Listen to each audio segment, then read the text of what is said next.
The theme and bridge AI with cloud innovation, focusing on hyper-connected growth, cloud-powered acceleration, AI-driven customer experience, and next-gen network transformation. I'd like to invite the following to join Mr. Harwani on stage. Abhishek Malhotra, SVP and Global Business Head of Network Services Tech Mahindra. Dr. Ayman Al-Nashar, Vice President of Technology Strategy, Architecture, and Innovation at E&, UAE. Hisham Galal, Agent Force Lead, Salesforce Middle East. Paulo Rice, Executive Director, Middle East, Cellfocus. And Mohammed Bakri, Director of Solutions Engineering, Cisco Service Provider, Meta. Let's give them a round of applause. Our moderator, of course, will be Moataz Moustafa, Telco BD and GTM Leader from MEA AWS. Hello, everyone. It's refreshing to come back on stage this year in the summit in yet another exciting panel. And this time, we're going to dive into how AI and cloud are fundamentally reshaping the telco landscape, making the telcos more faster, smarter, and truly digital. So, together with our panel, we will explore the real benefits of the shift that is happening and how telcos can capture new growth in increasingly hyper-connected world. So, we'll start with Dr. Ayman. So, from an E&, perspective, if you could elaborate and tell us how E& UAE journey moving from a telco to techco in terms of transformation, and how AI and cloud and 5G is advancing the shape of this journey. Great, thank you very much. E& as a group, not E& UAEs, adapted a very ambitious strategy in 2022 to be a leading technology group rather than focusing in the teleco only. Okay, I think E& or it's 50 years in the country. So we started in the teleco, and 2022 we decided to embrace a new journey to transform from teleco to techco. What does this mean for the industry and for the consumer? We have adapted a strategy, as I said, the vision to be a leading technology group. We have in our strategy what we call 4Ds. So double down in the core. This is to focus in E and UAE, and also expand geographically.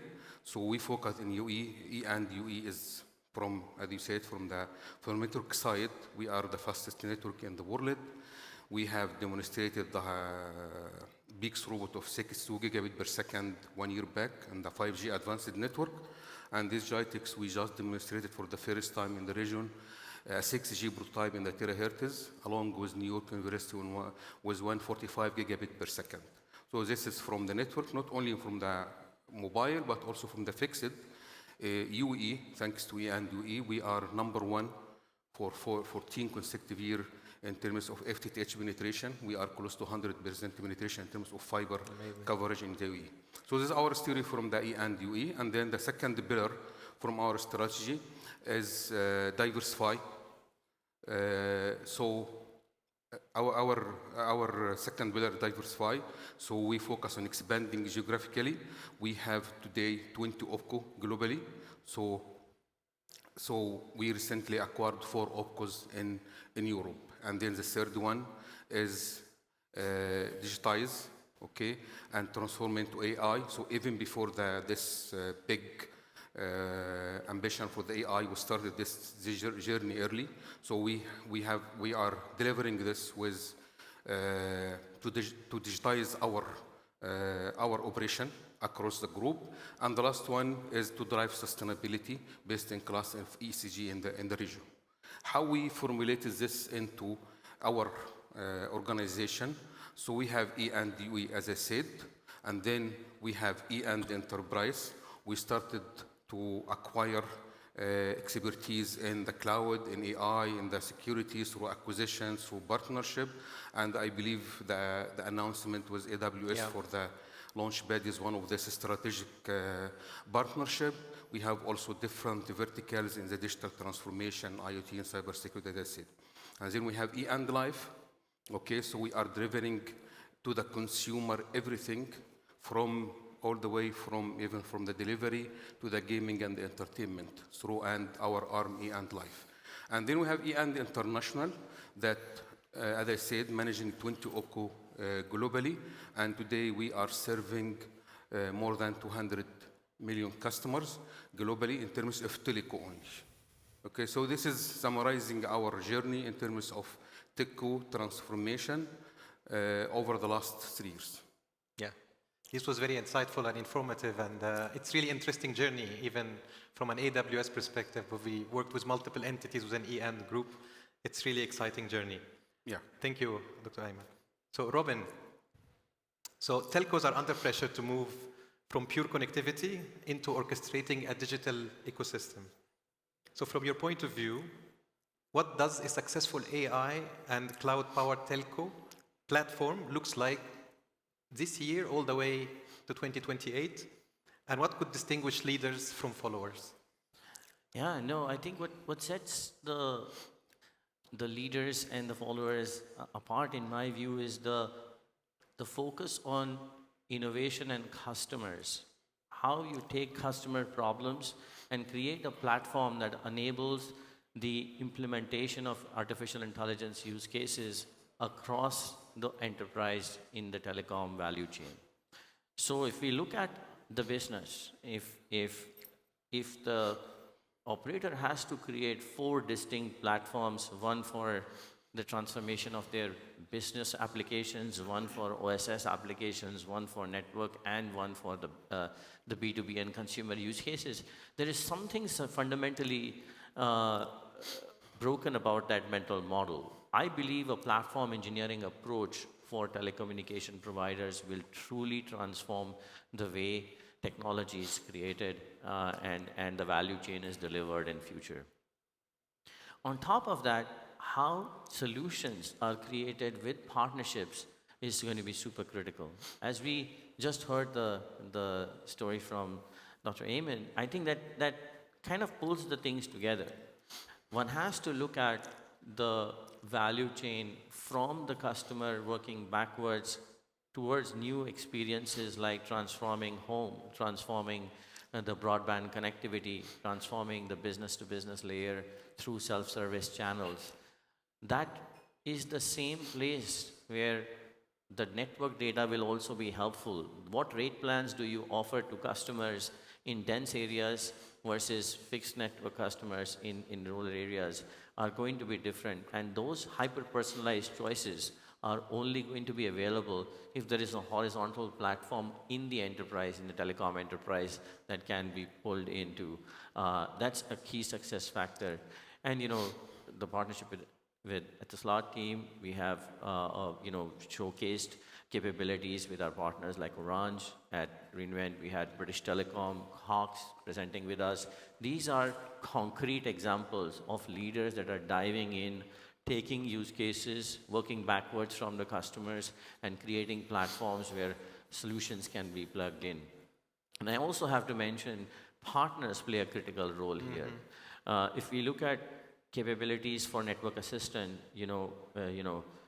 the kind of capabilities we have built with Tech Mahindra, we have done innovation with our partners like MyCom and others, and the work that we have ongoing and launched with other partners as well kind of comes to mind, where these capabilities become an accelerator for an operator to realize the value on top of the same common platform. So those are the couple of traits and signals that set the leaders apart, in my view. Yeah. Thank you, Robin. I'm going to pick into what you said in terms of partners, and maybe to Abhishek. Like AWS and Tech Mahindra, we are collaborating on a number of initiatives, one of which is autonomous network operations using GenAI and GenAI-enabled NOC and field operations. So what are the most compelling agentic network use case you see telcos willing to deploy in production today? And what impact you are targeting in terms of OpEx and customer experience when deploying those use cases? So let me take a step back and to the segue that even Robin was mentioning, right? In the ambition, and congratulations to E&D team on the clear vision as well as the path that they've taken on becoming the Techco. Yeah. the four primary pillars, like even Robin was mentioning, right, that actually becomes that demand generator for us to all start going across and serving. Now, within that, customer focus, field maintenance, or I would say fault management, and field maintenance being a subset of it, as well as change management, were three key, I would say, outliers or main drivers that we heard over the last 3-4 years, which kind of evolved. How do we go across and collaborate with each other so that we can all deliver something which is meaningful? Now, the interesting thing, and that's where I'm saying kudos to large telcos like Etisalat and globally, others as well. In the ambition to move towards techco, they did not falter in going across and realizing that they can't dominate unless they go across and collaborate. And that has always been the key for GSIs as well, right? So we're not a product company. We're a people, practice, platform, organization which goes across and then serves large telcos or enterprises, collaborating with partners like yourselves. And within that entire ambition, we could have faltered very easily if it was not a united front to execute. Now, the good news is we are talking agentic, but the foundational was actually a 3 to 4 year old journey that we've all taken, and thanks to also TM Forum for ensuring that they kind of standardize the definition of what you should roadmap towards the level 1 to level 4 and beyond kind of an ambition. The good news is that with the agentic AI ambition now, which is a reality to execute, the foundations were laid on a lot of use cases which we knew the roadmap, but then the prioritizations had to come through from different operators. The privilege we've had is that we have more than 100 plus use cases, and I love the slide that Robin was showing. And genuinely, I think we are extremely proud that as true partners, we were able to evolve and train, enable, utilize the assets that AWS had on Bedrock, SageMaker, and obviously now with the AI factories that we are leveraging. We've delivered more than 100 odd use cases which are already moving to almost level 4 status for a large telco operator in Europe. And by 2026, we would have actually delivered them on a level 4 and beyond. Okay. Now, within that, like I said, the three primary aspects: customer-centric use cases for improving the use cases, for improving the experience; fault management from event, incident to dispatch. And I'll give you a very good example over there. So one of the biggest problems that all operators face, right, is truck rolls of people that have to be sent again and again for field services. Yeah. With the Gen AI use cases that we developed using AWS, we've actually gone and built LLMs already in the operator hosted on AWS, which actually goes across and reduces more than 40% of the truck rolls. Now, the next phase is that you are moving from LLMs now being trained or demanded by agents.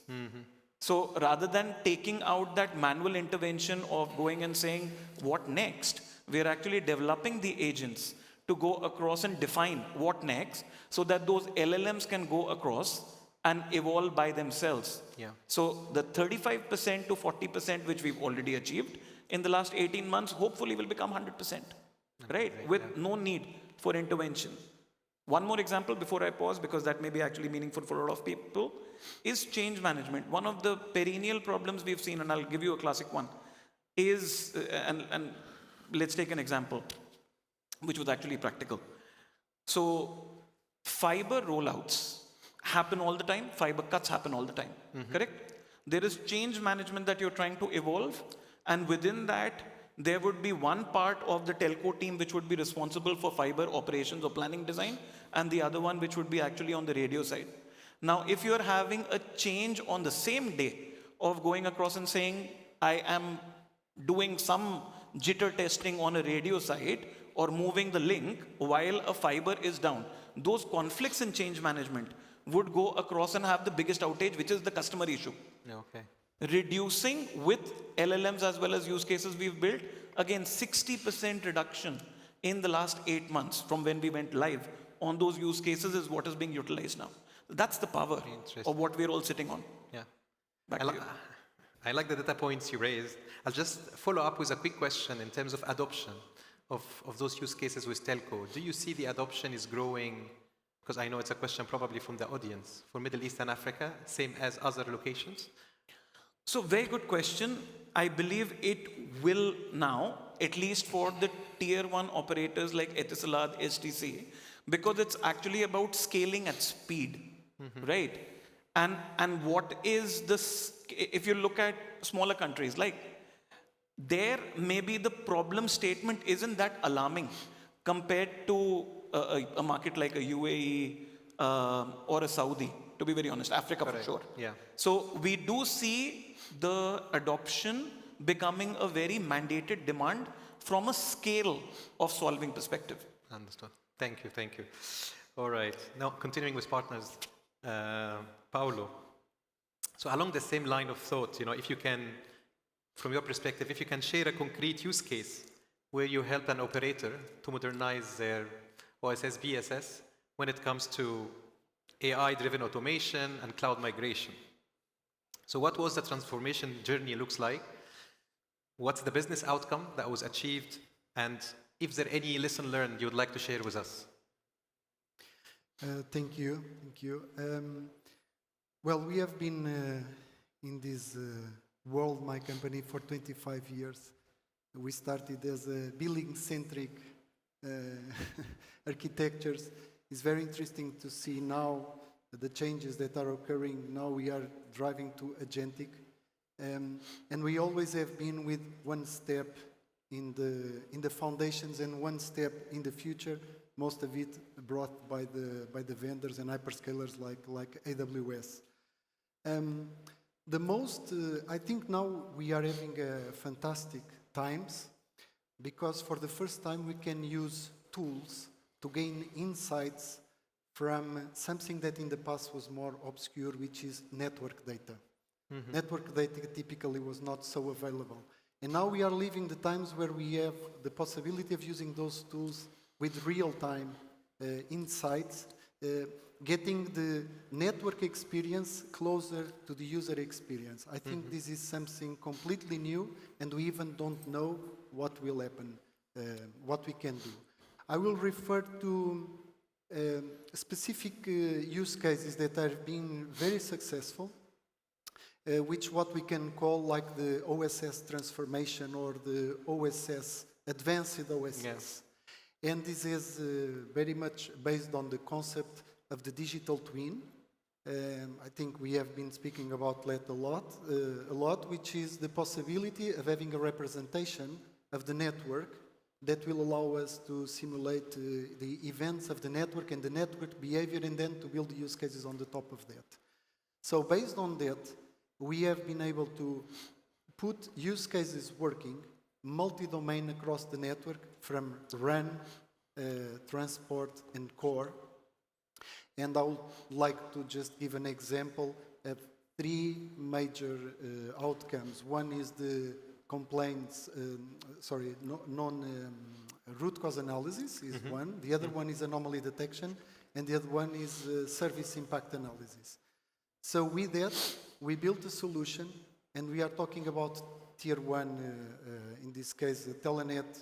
We have been awarded even with these use cases, where we were able to build a topology of the network, where we then ingest all of these AI tools in order to get the insights from the network, doing multi-domain operations. So one of the problems that the typical the network operations had was you have a problem, and then you don't know if it is on the RAN, but maybe it's on the core, maybe it's on the transport, different teams. Yeah. So with this possibility of doing a full topology of the network, multi-domain, then you are able to have a lot of this type of use cases with only the anomaly detection or service impact with direct results.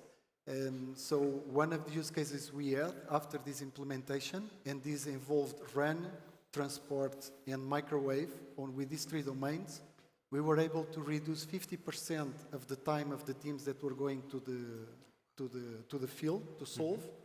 We reduced it 60% the medium time to detect and repair, and 30% of the licensing on the OSSS tools. Oh, wow. So I think this is a very good example of the potential that we believe it exists within this area of the OSS transformation.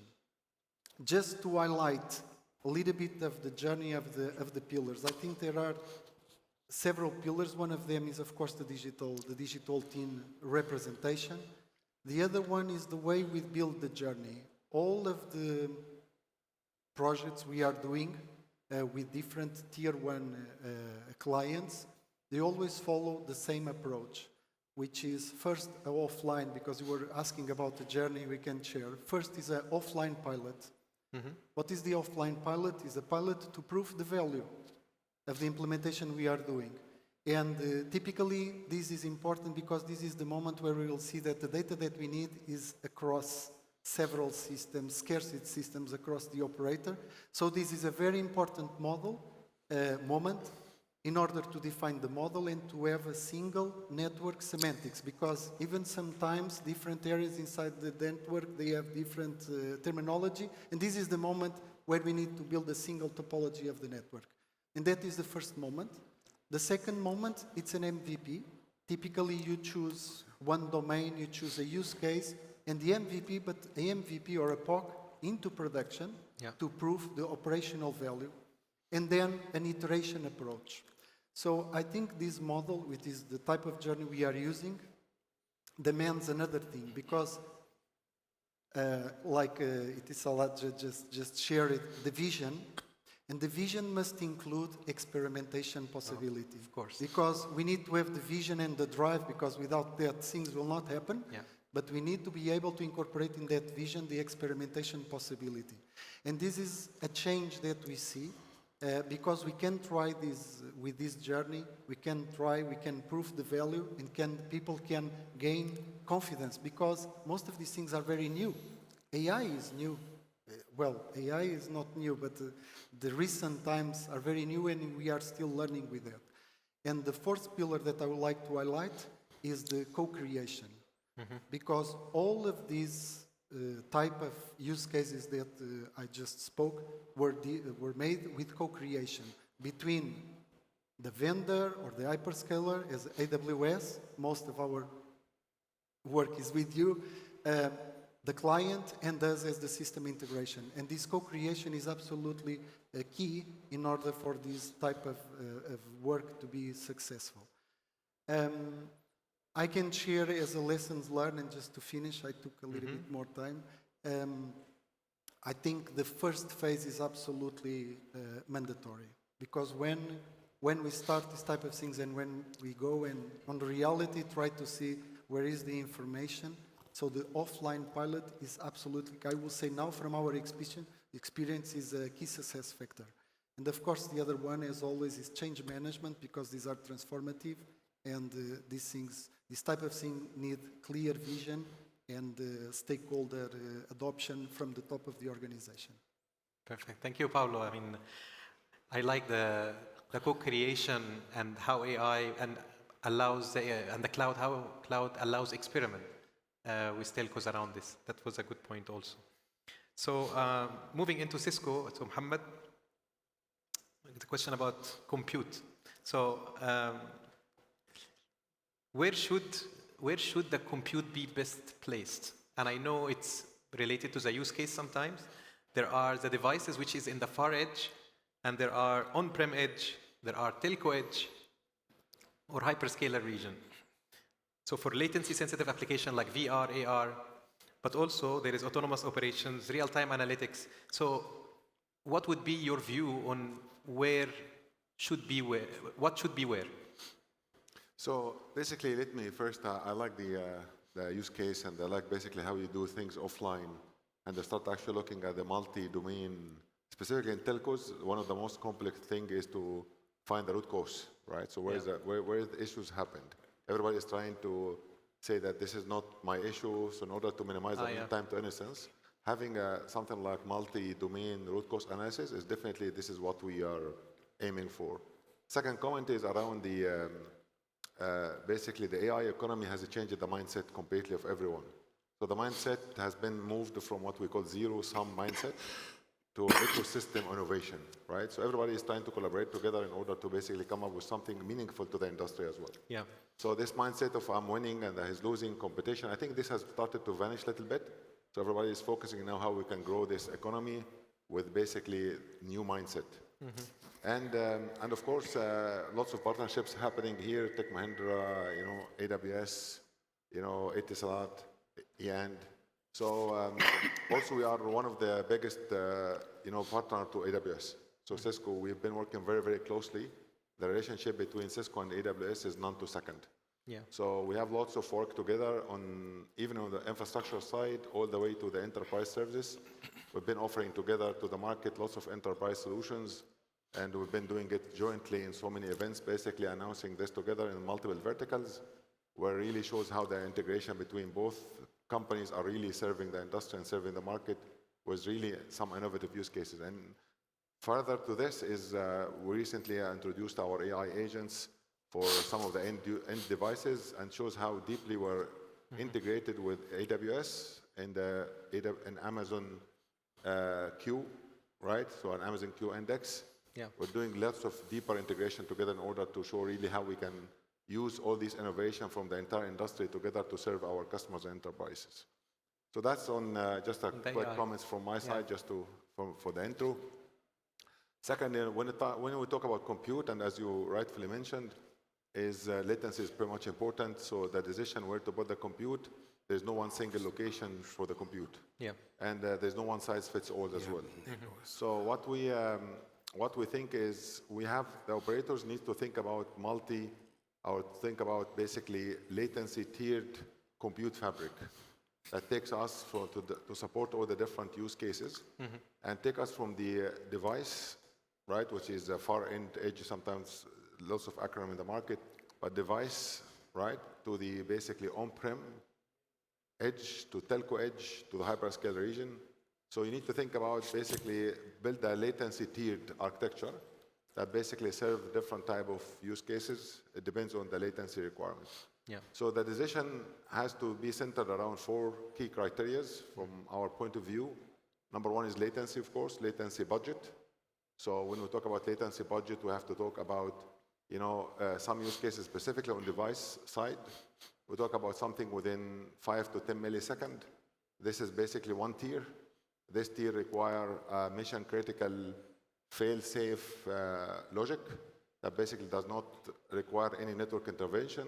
Something similar to basically AR, VR, some stuff like the autonomous vehicle and autonomous cars, where we basically need to avoid collisions. This all stuff has to happen at the device side.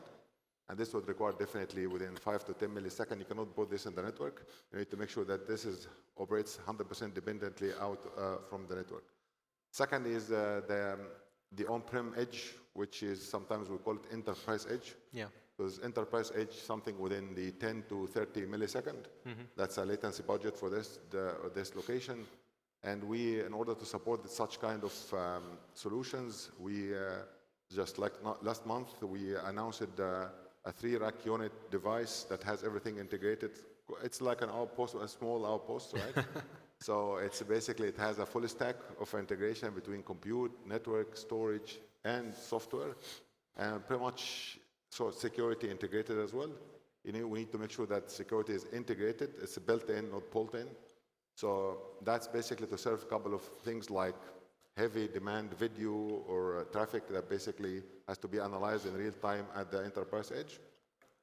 Something like smart factories, some other use cases like smart buildings. All of these require an edge, enterprise edge. Third category from latency perspective is definitely telco edge. And we've seen lots of telco edge in the past was the only focus from the telcos for a very long time. We spend a lot of time talking about HCMEC and lots of standardization, which you never see in the light from my point of view, and will not see in the light as well. So basically, now we have seen the AI-RAN and the AI-RAN Alliance. We have seen people basically trying to get the AI within the RAN as well. And this is a new telco edge that started to show up in the industry today. Lots of partnership and innovation we have seen lots of announcement around it, and we're working as well very closely with NVIDIA, building an AI native 6G that will be basically sits with the GPU resources and at the edge of the telco edge network. And of course, the hyperscaler hyperscale region that basically, it's quite similar to what has been presented by Robin today in the morning and in the session, but that's basically how you build it. Second one is the data gravity. So data gravity is where is the data is generated and where it needs to be consumed. So this is actually another decision where to put the compute resources. Yeah. You don't have to take all the data back to the cloud, to the hyperscale region. You need to do some stuff at the outpost side or somewhere within the device itself with a micro logic. And definitely the frontier models allows us to do this these days. We can have either you can do LLMs at the central location, you can do SLMs, you can do micro LMs as well. So these are all different sets. So data gravity is another key criteria for us to decide. And of course, the cost to serve, right? How much this is going to cost us to build this one? Do we require an investment in infrastructure? Do we require investment in the back-end systems?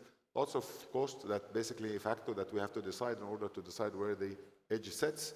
Last but not least is operation simplicity, which is very much needed. Security, observability, right? Manageability, this is very much needed, and this is what we are basically trying to help operators to build a SaaS offering that are going to help to deliver these kind of edge solutions at scale as well. Yeah. Democratizing them, the management software for basically the edge at scale is very much needed by everyone.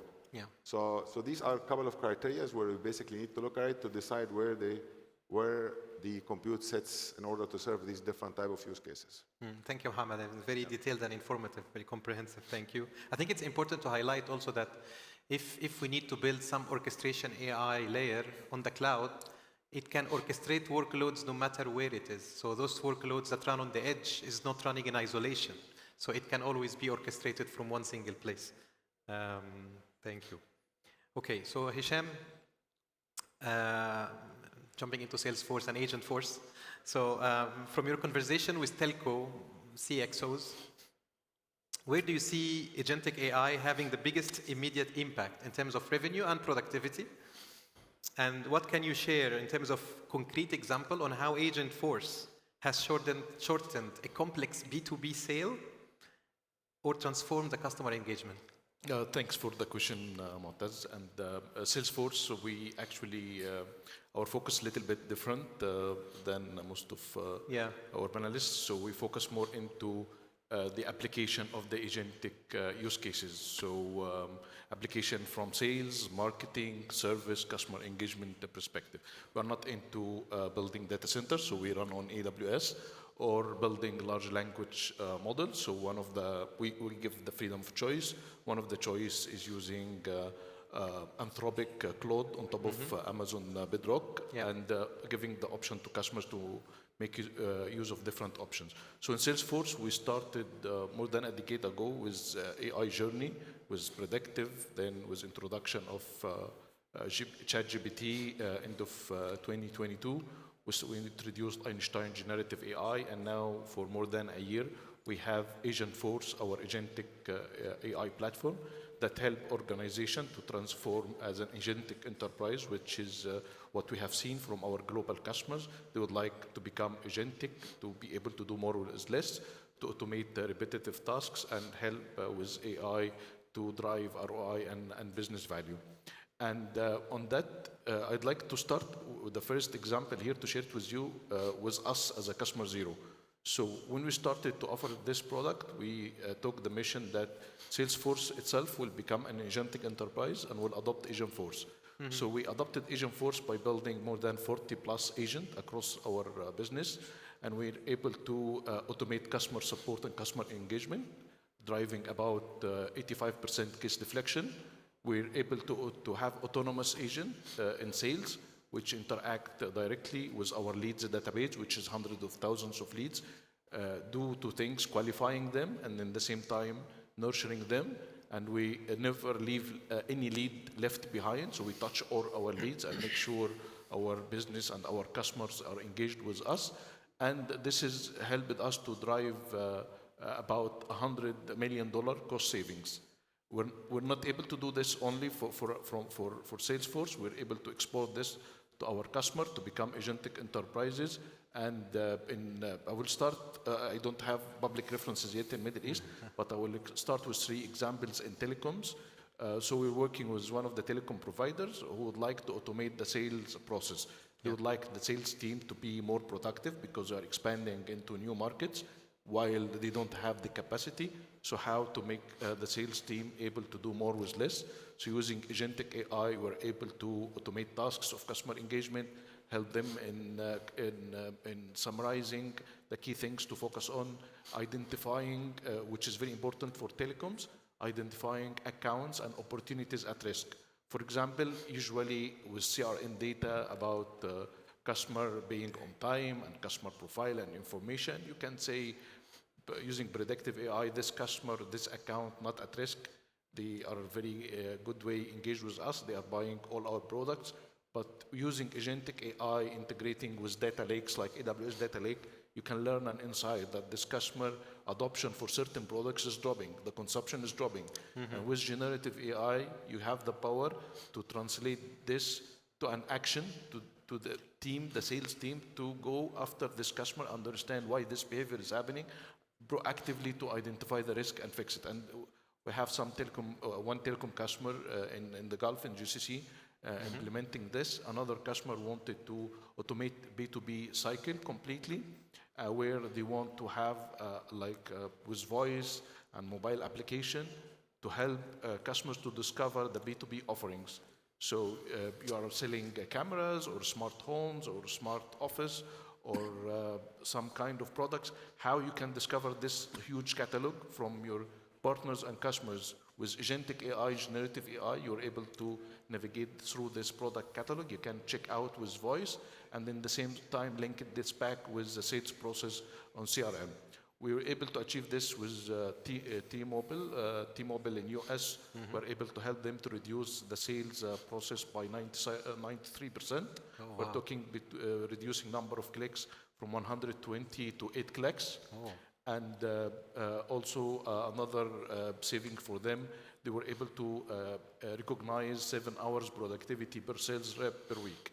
Another customer, which is Telcos, were able to achieve 90% of paperless movement with agentic AI, and this is driving a lot of saving for them.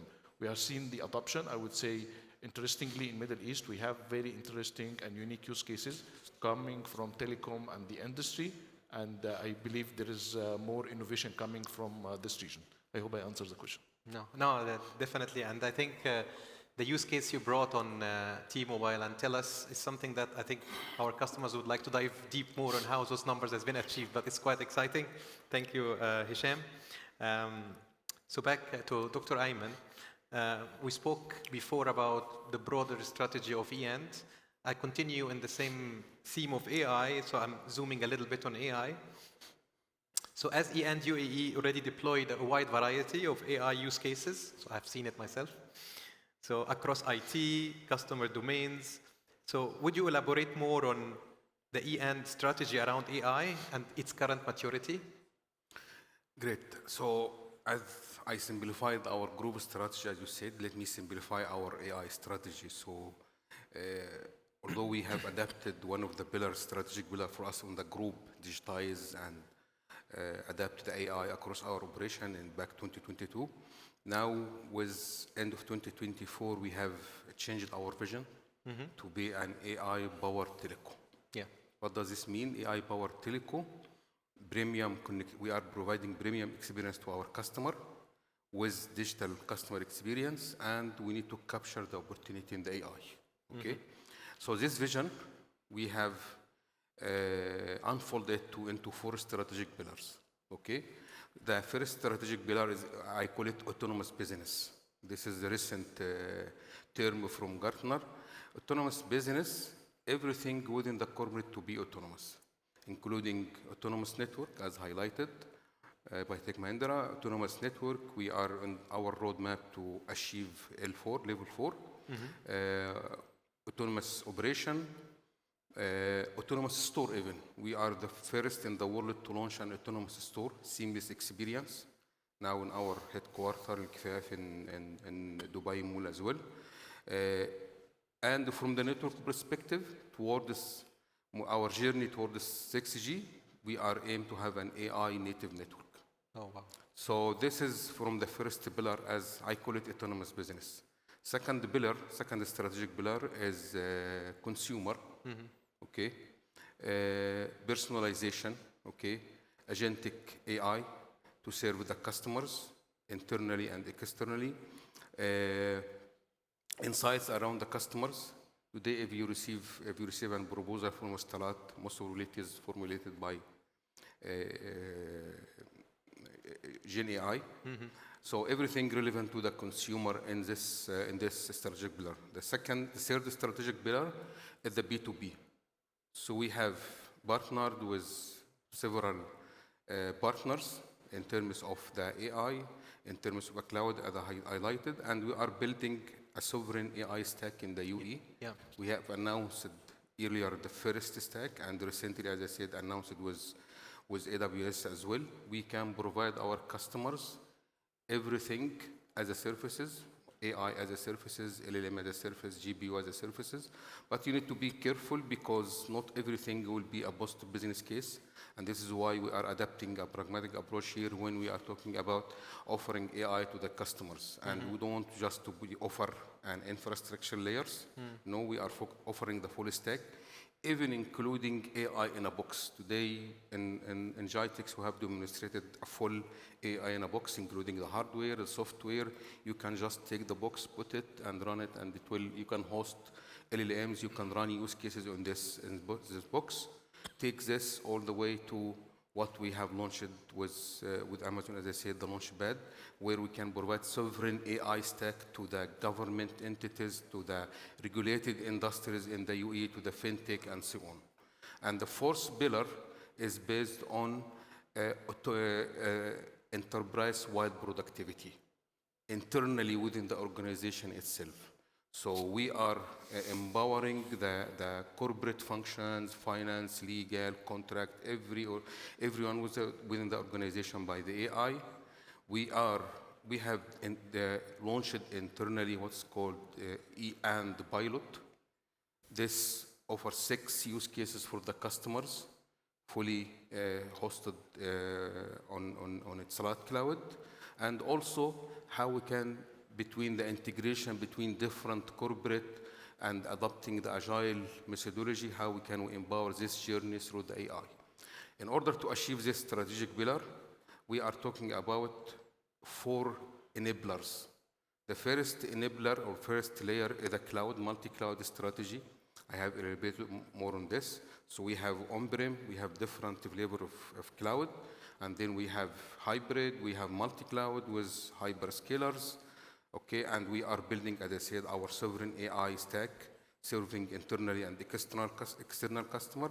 And then we have the data layer, okay, data lake, data fabric, and this hosted to serve the LLM, okay. And we are adapting again from the LLM. We see the LLM as a commodity right now. Maybe some other guys will compete the LLM and the LLM, but we are not competing the LLM. LLM is just a tool, we can use it. Sure. So we are using either open source or proprietary in different LLM for different use cases. From the general purpose LLM to the telco specific domain, we have a partnership with global tier 1 OPCO operators to develop a teleco LLM and also small LLM for a specific domain as well. And then the third layer is the AI stack itself, orchestration, how you can build, how you can have a marketplace for the AI, so the customer can simply access this marketplace and order what he wants. And this marketplace is not only, it is B2C, B2B, and as I said, it's marketplace of marketplaces. So we are offering our customer, beside the AI use cases, everything he wants, because we need to be like the focal point for the customer. We have our customers, they are accessing our system. Initially, our initial strategy was focused on developing in-house application. We started to change this strategy right now, and we need to serve the customer, so any use cases or any application can be hosted in our marketplace and it can be offered on the customer. And the last one is the governance, because very important to govern the AI adoption, make sure you are meeting the regulatory requirement, the ethical AI, and so on. Yeah, thank you, Dr. Ayman. I think Etisalat journey is quite bold and inspiring for telcos who are still in their early steps on adopting AI. Thank you for providing this comprehensive view. I'm going to move a little bit faster because of time.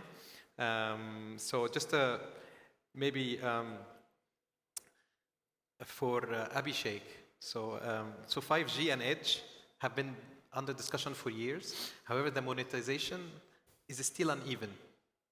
So which real-time and immersive industrial use case are you seeing which is gaining real traction globally, and what design choices around the edge and core and cloud are making those work? So let me granularize your question to answer it more simply. I think from a perspective of is there a demand for real-time use cases, the answer is yes. So, and it's only exploding, right? So anything which requires ultra low latency, high throughput, high network reliability, availability, security at the edge are all very hungry use cases, and I'll give you a few examples of that, which have been there as a demand for years.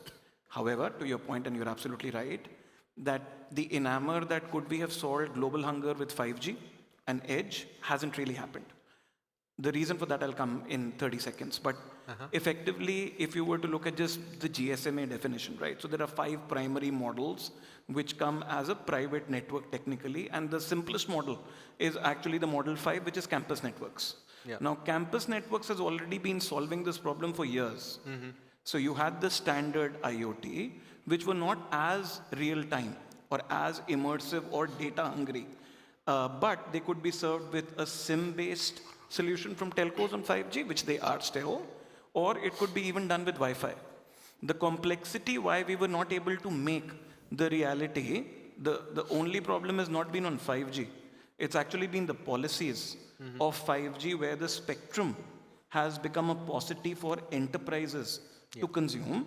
And then there had to be a better collaboration between telcos, GSIs, ecosystem partners to go across and make it cost effective to bring 5G in a granular manner to start going across and moving towards a private network slice which could achieve those ambitions, right? So that is essentially the reason we've not succeeded as well. It is not to be discounted that the demand has not existed. The demand is there, it's only exploding even more. I'll give you an example of where we've successfully adopted in this geography. So Huawei is obviously one of your partners over here, and us ended up going across and serving, and that's something that I'm extremely proud of.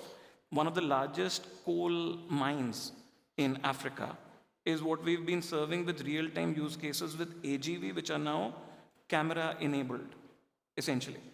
And all real-time, because what we were able to go across and solve as a problem was, before we built the use cases and built a ELTE 3.5 gigahertz unlicensed band network, which solved that problem, they were having 7 deaths per month because the dynamite would explode. Now you basically translated that with real-time AGVs going across, doing the thermal sensing, coming back and solving the problem, right? So there is nothing more valuable because you can't even put a finger to a human life, essentially, right? So that is the power of real-time use cases to be developed as well as delivered, and the demand is exploding to the point that Ayman was also making, right? Everything, if the customer experience is going to be made AI-enabled, everyone is going to be demanding more and more hungry, high throughput, low latency, real-time experiences. Now, how do we solve it? With making 5G policies, or 6G for that matter, right? Policies more conducive to going across and giving those bite-sized solutions is what we all probably as industry patrons and veterans need to ideate a little better. The demand is there, can be fulfilled, the ecosystem is mature. It's just the policy as well as the collaboration, which is the impeding factor. Perfect. Thank you, Abhishek.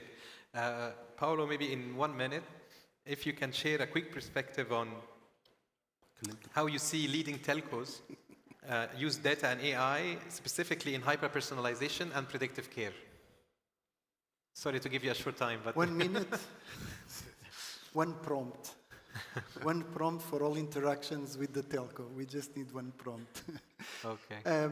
No, I think agentic AI is absolutely a key because we are moving away from little while ago from IVRs and predefined scripts being robotic or human to reply to more dynamic context where there is this adaptation from the agent to the person with the conversation.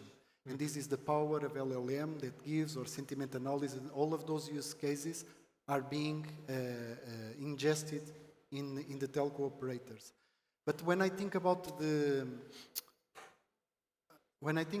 our touch points with the telco, I see 5 moments. The first moment is, what service am I going to buy? The second moment is, I buy the service. The third moment, I use the service. The fourth moment, I pay the service. And there is the fifth moment, which is I complain. Yeah. So I think predictive care here is going to be one of the major areas where the telcos and the user itself will feel this. And for that, the foundations that I was speaking about on the OSCS and the BSS, creating this possibility of exploring those insights, that will be a major transformation for the usage of the telco experience. Amazing, yeah. Thank you.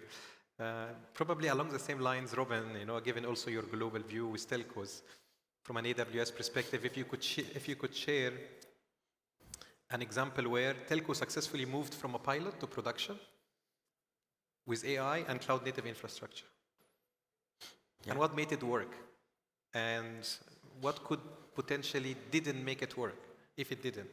And what advice would you give to others trying to do the same? Yeah, no, thank you. First of all, I think I would say that the few things to remember is platform engineering, making sure that the data across the organization is harnessed as you are looking at the entire value chain of realizing consumer and business value for telecom customers with agentic AI.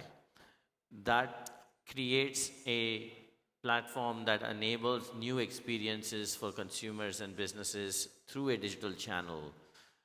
The same platform can support and bring partners to create and innovate for the telecom operators to deliver value within the operations space, like Dr. Ayman said, the business automation across the lines of businesses within the IT, OSS, the BSS, and the network space. And then the last piece I would definitely mention is customers that we see across the globe, the likes of BT, the likes of Cox, the Rajas, the customers that have publicly spoken about completely transforming operations, bringing down RCA processes across a complex topology of the networks to minutes. They have been able to do that by leveraging these best practices. And every single customer has benefited from leveraging the partner capabilities. And each of the partners here, I can vouch for that they have brought in and innovated on top of AWS to create agentic AI capabilities that accelerate the journey on top of the platform that can be used by our customers. So that's what I would say. Many examples, British Telecom and Cox and others that I mentioned, Moataz, but having the platform, leveraging the data across the enterprise is the critical pathway for yeah, and you brought up some examples in Europe and North America. More and more, we're going to hear about customers in the Middle East Absolutely. As well. Looking forward to it. I just have one last question to Hisham. So when customers decide to use Agent Force and start those kind of deployments, what could be the reason for a project that gets stalled or under-delivered? Something that you could share for others to learn from. Yeah, actually, this is a great question. And I believe MIT released a report 2 months ago that 95% of AI pilots failed. And mainly this is due to two main reasons. Data readiness. Most of customers, unfortunately, they don't go ahead with data strategy and data readiness, which make the issue. And the other one is API's readiness as well. So agents to behave and to be conversational and to deliver the experience that they expected, they need the right data to be conversational, and APIs to make action and the automation that is required to make it valuable and return the investment that is expected from it. Thank you. Amazing. Thank you. Perfect. Thank you for your time. Thanks to our panelists, and thanks for the audience for listening. And the ideas that was raised today, I'm sure these respective companies and leaders will turn them into a real impact. Thank you. Thank you. Thank you. Thank you. Gentlemen, thank you so much. We're just going to have a picture center stage. We'll keep the setup as is because we will have a panel afterwards also.